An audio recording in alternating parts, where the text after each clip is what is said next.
Hello friends, it's Marvin Salcedo here with Salcedo Lawn, and wanted to point out something to you. If you're just now kicking on your irrigation system for the first time, it's not uncommon for your irrigation, for a valve to get stuck on the first time that you kick it on for the year. A lot of times there can get trash and stuff like that, dirt and debris inside your lines, and it can cause that valve to get stuck open.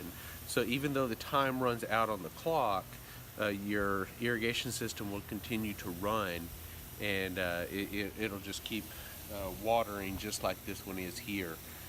So if you have any problems with that, you either need to have your valve cleaned out or potentially replaced, because you might have a weak valve. So if you have any problems, questions, concerns, feel free to give me a shout. You can leave a message below, and I'll help you out however I can. Hey, thank y'all so much, and y'all have a wonderful day.